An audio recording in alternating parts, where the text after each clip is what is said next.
Detroit Lions fans, Detroit Den 313 back with another one. Stephen Will here. Before we get going, you know what to do. Please bang that subscribe button. Helps the channel out tremendously, and it's free. It's free. Steve, we got a good one tonight. I'm excited for it. Lay it on the table. Tell the people what we're talking, man. The best episodes are free 99, and that's how much it costs to subscribe. All right, just clicks a button, helps this channel grow. Even if you don't do that, at least hit the like button. Help push this channel to someone who might want to subscribe. But we're a little late. We're a little late to the party, I guess, when it comes to this conversation. But better late than never. You know, maybe we're a little bit more informed. Maybe we're a little bit more opinionated. Maybe we have a little bit more details than some people who rush to push some content out. But something happened the other day in the NFL that I think is setting up the Lions for a healthy bill coming our way when dinner time comes. Will, because the Arizona Cardinals agreed to terms with tight end Trey McBride on a 4-year, $76 million deal. Now, I know, Will, Trey McBride doesn't have anything to do with the Lions really, but his contract does when Sam Laporta becomes a free agent in about 2 years and could see an extension as early as probably end of next season. So it's never too early to have a discussion. Will, $19 million, is that going to get it done for Sam Laporta? Is he going to be a Lion for life? What do you think the future is going to hold? Steve, is 19 million going to get? It's never good when you set up a conversation like this, Will. It's never good news. From in my experience of years and years of knowing you, it's I think I'm not going to like the way this conversation's going to go. I got a couple things to say. I'm sure you do, my friend. I get on here, and I am, again, I have a strong understanding of what this YouTube space is. If we get on here and we just say, hey, the Detroit Lions are the greatest team ever, right, and we're going to win the Super Bowl this coming season, and we'll never cut any good players. All our great players are going to get paid, and we're going to sign Max Crosby and Myles Garrett. We're going to sign both of them, not just one. And then we'll get trades too. Yeah. And if we do shows like that, a bazillion people are going to subscribe. Everybody's going to be fired up. Like I understand. And we're trading into the top 15 of the draft for Mason Graham. Like, it's just, sunshine, rainbows, and bunnies over here for the Detroit Lions, Will. Yeah, I have a strong understanding that if we get on here and we do that, it can mean good things for the channel. We'll make a couple of extra bucks and people will be riled up and they'll have fun with it. So I'm not going to do that. But another thing that people say is that I'm overly critical as a chubby dude who eats oatmeal cream pies and doesn't know anything about football. Someone called you chubby? Someone body shamed you? Yeah. You know how I am. I don't mind. But if you know anything about Will, I even just scroll back on that Twitter a little bit. That football is a thing. Football is a thing over here. But I digress. Here's my point why I'm saying this. I do get critical about things, and I am picky about certain things, and I do feel like there's certain characteristics to greatness that I'm looking for. Steve, you know what you do with Sam Laporta? You smile. Maybe. You smile. You start with a smile. You sit down before his contract is up, right? So at the end of this coming season, you sit down with him and you say, listen, this conversation starts at $20 million a year. It starts at 4 years, $80 million. Because Trey McBride ain't got shit on you, Sam. You are the best tight end in the NFL. I'm saying it. I mean it. When you are number one at your position, then you set the market. Trey McBride, hey, hell of a season. Got the numbers here. Went crazy last year. 111 receptions, 1,146 yards, 6 touchdowns. This dude had a season last year. Cannot hold Sam Laporta's jockstrap. What did Sam Laporta do last year statistically? Not that it matters because I'm not about the statistics. I'm about the film. But what did he do last year statistically? He only had 60 receptions. He only had 726 yards. But you know what he had that Mr. McBride didn't? Starting 7 touchdowns. 7 touchdowns. You know what was going on with Sam Laporta? I know you know what was going on with Sam Laporta, but we're going to tell the world just in case they didn't know. The motherfucker was hurt all year. He was hurt all year. He was still banged up coming off of when he hyperextended or did whatever he did to his knee, rubbed some dirt on it, and then continued to play the rest of the last season. Then went into this season still banged up and wasn't 100% right. Never cried, never made any excuses. When people were talking about fantasy, oh man, you're messing with the fantasy stats, man. You're not producing. What's going on? Blah, blah, blah. Never did he say, hey man, I'm a little banged up right now. I'm just trying to get healthy. He smiled. He said, don't worry. The opportunities are going to come, but in the meantime, he's going to do everything that he can do to help the Detroit Lions win football games. Sam Laporta, again, I'm going to say it, is the best tight end in the NFL. I don't give a darn about Travis old-ass Kelsey. No disrespect. He's had a great career. I'm not on here to disrespect anyone. But there's nothing that Sam Laporta can't do. To include be a locker room guy, a tough, gritty guy, catch the ball with his hands. He's going to have some wiggle for you after the catch. He'll go up and high point the football. Listen, Sam Laporta, he's the deal, man. He's the deal. He's going to block for you. He'll do everything you need him to do.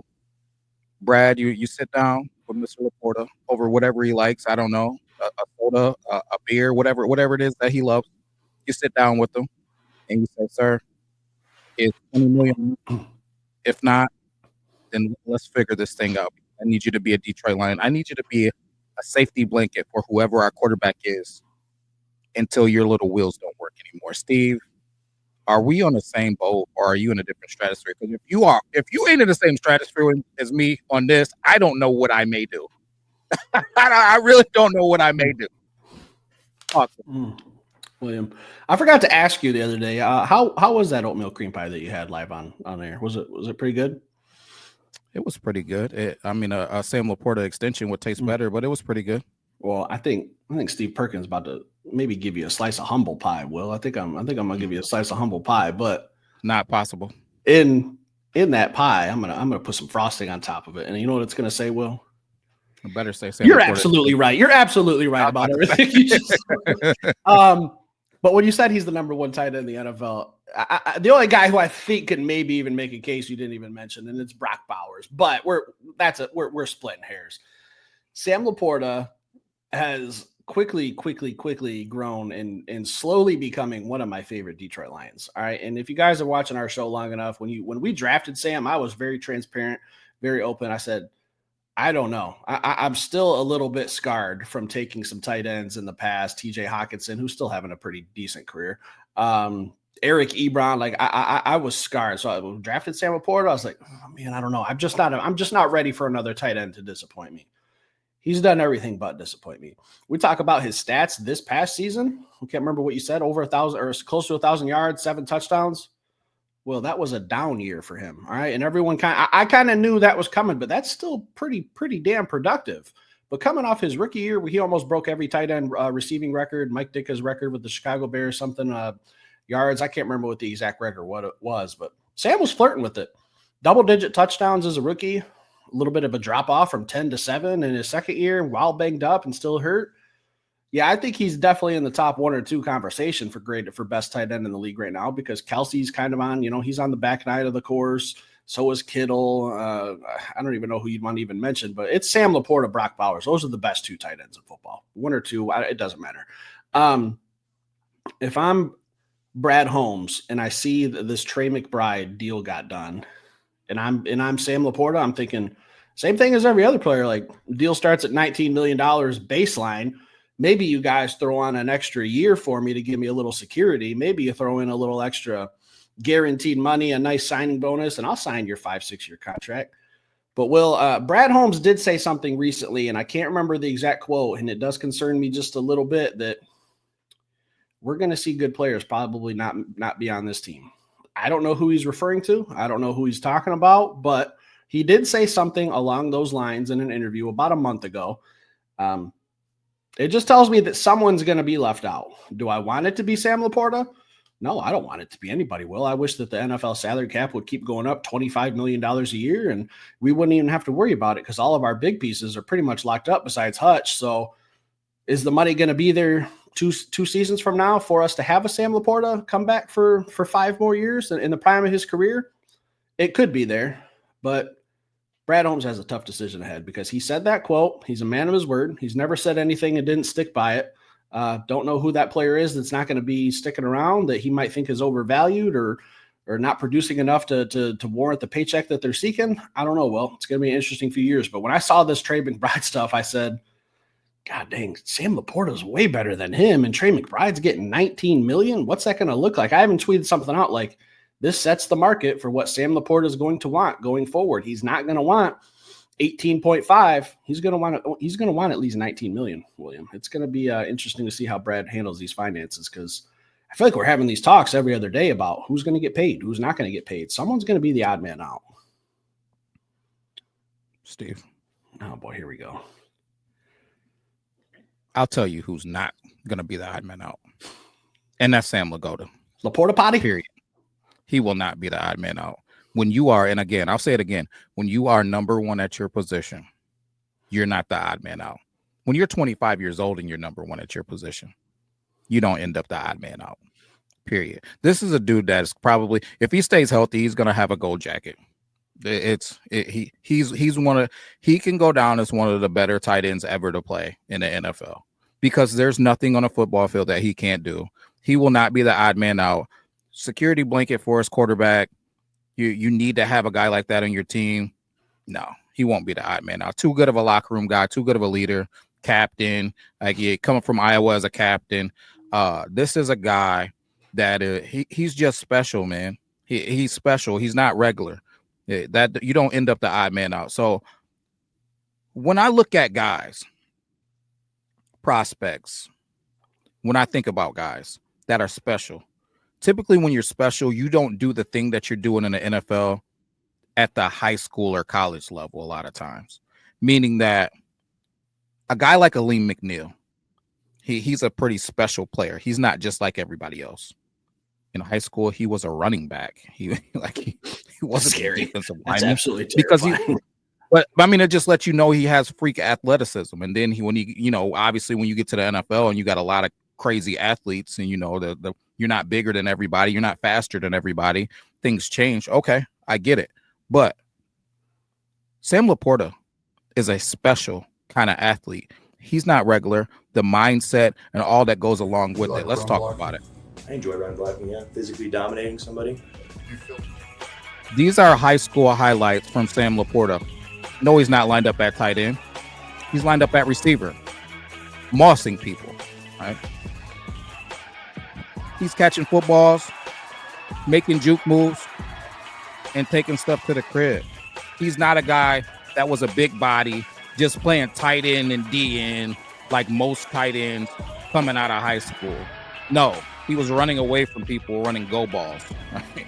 Like, throw it up to me in double coverage. I don't care. I'm going to go get it. Right? This dude is a special athlete, man. Special athlete that we have. On top of, there it is, that wiggle again. He's not a regular tight end. He offers something that even people like Brock Bowers don't, in my opinion. Right? You don't see Brock Bowers catching the football with his hands, turning upfield, and hitting you with juke moves. You don't see that out of Brock Bowers. Now he's gonna make a cut here, a cut there, and try to run you over. Sam Laporta is doing special things with the football in his hands. And when I look at this, Steve, we talk about it. The word that Brad Holmes used was financial discipline. He's got to have financial discipline. He did the whole analogy with, hey, I got the kids' college fund, I got to pay insurance, and I got a mortgage to pay, right? Maybe we can't go on that vacation. Listen, if the vacation is Sam Laporta, he's going on that vacation. I can't keep saying it enough. Like, that's not one of the vacations that's on the board that's to be taken off. He paid for that vacation in his mind. He's been setting stuff aside since he drafted Sam Laporta, and he's seen what he was doing his rookie season. That vacation is getting paid for, man. Don't worry about it. But what does worry me is this, and it's something to think about if we're going to talk about financial discipline. Brian Branch is going to need to get paid the exact same time. Exact same time. And I'm not sitting here saying that Brian Branch is going to be the odd man out. You guys know Brian Branch ain't going to be odd man out either. I'm going to tell you that. He ain't going to be that odd man out either. But that same exact time from the draft before, and it's going to get taken care of here directly, at least one of them, Aiden Hutchinson got to get paid. J-Mo got to get paid. Yeah, somebody is going to be odd man out. And I don't know if it's going to be out of that cluster of people, but all of those guys are going to be, if you did nothing but pick up the fifth-year options, if you did nothing, 2027, all of those guys are going to be free agents. All right. So they all got to get their bag.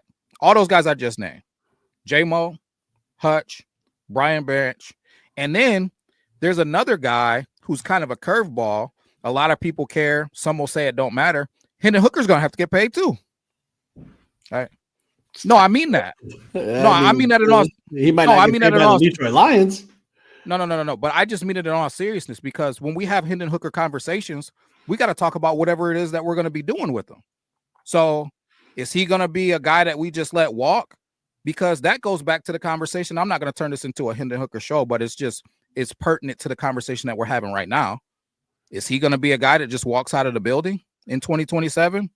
So, like, you know what I'm saying? It's just something to think about. If we're holding on to him and he's just going to be the guy that's just walking out of the building to go obviously get an opportunity somewhere, then what are we doing? So that'll be another show. That'll be something that we're talking about. Does he get some snaps? Does he get some things? If he does stick around, what happens? But he's another guy. Because let's say this, Steve, hypothetical world. Jared Goff gets a little ankle injury or something this season, and he misses a game or two, two games. And Hendon Hooker comes in and lights shit up. Now what? Kyle you Allen. Got that. Yeah. No, I'm saying Hendon Hooker comes in and lights it up. He comes in and goes crazy. He throws for 4 touchdowns. He looks good, extending plays. He's running around. He's doing stuff. Okay. Now you see you got a guy who maybe is capable, but you got Jared Goff that is, doing Jared Goff type things, showing that he's a top 10 quarterback. Do you just let Hendon Hooker walk out of the building, even though that he's a capable quarterback, athlete? Like there's decisions that's going to have to be made. So I just don't want to. They drafted Hendon for a reason, so I don't want to just throw it to the side that we're automatically just going to let him walk out of the building either. So you got all of these guys, man, that are going to have to be. There's decisions that are going to have to be made, and there's some other contracts that have more details to them. Maybe they can end in 2027, but you can pick up contracts too in 2027 and keep them. I know David Montgomery is one of those guys. If we wanted to move on from David Montgomery, we could in 2027, or we could continue to have him under contract for another season. There's multiple contracts that are set up like that too. There are some people that are going to be some tough decisions are going to be made come 2027 time, man. That off season. Interesting and remains to be seen. Kirby Joseph has to get paid by 2026. Like there's when we're talking about this financial discipline thing, it's real, man. So when we're talking about, hey, you can't go get these big splashy moves, man. The bill is right here. Like the bill is going to start. The bill really starts with that group: J-Mo, Kirby Joseph, and Hutch. Hutch is going to cross $1 trillion. Right? More than that. More, you know what I mean? Way more than $1 trillion. You thought Trump was crashing the stock market? Will wait till we have to pay 800. You're going to see some numbers absolutely dropping. But yeah. I'll tell you this: I know what you're saying. You know what you're saying. Maybe not everyone else does. I mean, I see what's going on in the YouTube world. There's still hope that we're trading for Trey Henderson, right? Like we could take on another. Still seeing shows. Yeah, we could take on another $40 million contract, right? Well, we got the money. But Hendon Hooker, listen, I'll speak my piece. I haven't seen him do anything on a football field. I should be able to pay him with peanut butter and jelly crustables. So I'm not really too worried about what he's going to want. Worst case scenario, he goes out, lights it up. I take what Joe Milton did with the New England Patriots. They got a 5th round pick. I'll trade you Hendon for a 2nd or a 3rd next year, and we're all set. Let's go. But I'm a little pissed at what you did with Sam Laporta, Will, because I was gonna bring up some of his combine stuff. But I like the high school highlights. Absolute freak, back on track. But my favorite thing about Sam Laporta was that little clip that we saw at the very, very beginning where he was at the combine being interviewed. And I think that aired on Hard Knocks, and he said he likes to physically manhandle people in the run game.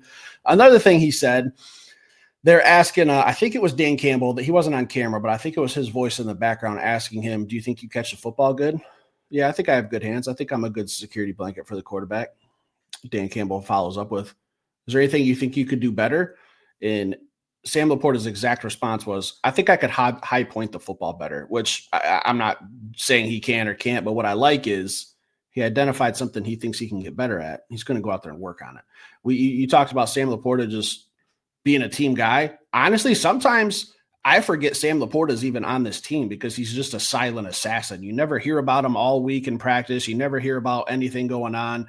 And then it's game day, boom, he's got 5 catches, 75 yards, and a touchdown.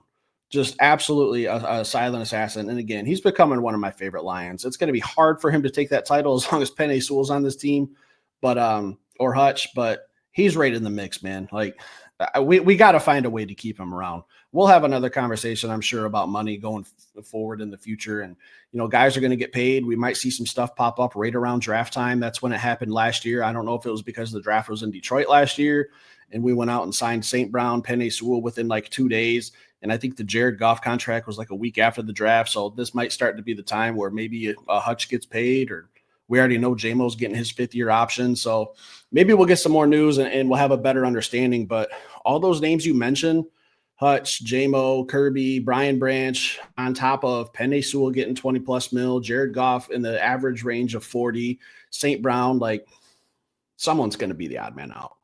And I know who I think it is. We'll save that for another day. I don't want it to be Sam. I don't want it to be Brian Branch. So it's definitely not going to be Aiden Hutchinson, who's going to want the whole stock market handed to him in a truck. So it's really coming down to J-Mo or Kirby, in my opinion. But we can dive into that at a later day. Just following the numbers, Will. Just following the numbers. Yeah. I just want to make you aware of one thing before we get off of here. How handsome I am? Everybody in the world knows. You entered that contest? Contest? Yeah, weren't you telling me that you entered some contest to see who like had the cutest butthole in the United States or something? You put your name in the hat? What is the matter? You told me that. All fair. I should have recorded it because now you're going to deny it. What is wrong with it? No, what I was gonna say was I did send TK85 a text that said you didn't even mention him as your favorite player. So just so you know he's aware. Yeah, don't try to clean it up. Don't try to clean it up now. But I use labels. Listen, I gotta know it. I gotta know it. You know what I'm gonna say already. Leave it in the comments. I want to know how people are feeling, man. Number one, who do you think is going to be the odd man out? If you think that it's Sam Laporta, I don't even know that we can have a conversation. I'm gonna be.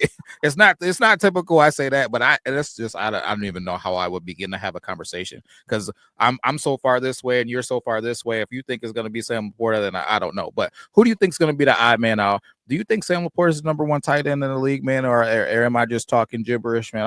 I want to know how you guys feel about the show. Leave it in the comments, Steve. Talk to him. What you got? For the record, I do think Sam Laporta is the number 1 for everyone who's going to jump on my ass. I just think if we're talking people, Brock Bowers is a young up-and-coming tight end. I think he's literally the only one we could even include in this conversation because all the guys we mentioned are kind of, they're on their last couple seasons. This is a new wave of tight ends coming in. If I'm drafting today and I had to take a tight end and it's between Brock Bowers, Sam Laporta, I'm sprinting to the podium and taking Sam Laporta. It's not even a question. So even if you wanted to say he's the number 2, your theory is still right. I'm not letting the number 2 overall tight end just walk with everything he can do. Run game, pass game, catch. Like he does it all. He checks every single box. So got to find a way to bring him back. If that's a 6-year extension with 19 years and, he gets a little extra, I'm all for it, man. But we need some pieces to start falling in place, and then we'll really start to understand and have a better idea of who the odd man out is going to be. And maybe there is no odd man out. I don't know. We never know. The NFL and some of these network deals, they're getting crazy money. So if that salary cap goes up $25 million a year, we might not even have to worry about this. But we'll probably have a conversation pretty soon about some other people. Anything else tonight? No, man, excited for this draft. More prospects probably tomorrow. So stay tuned. And I think everyone wants to wish you good luck in that contest. Well, I personally think you're going to win. I've seen it firsthand. Stick around, hit that like button. We'll be back later. Peace.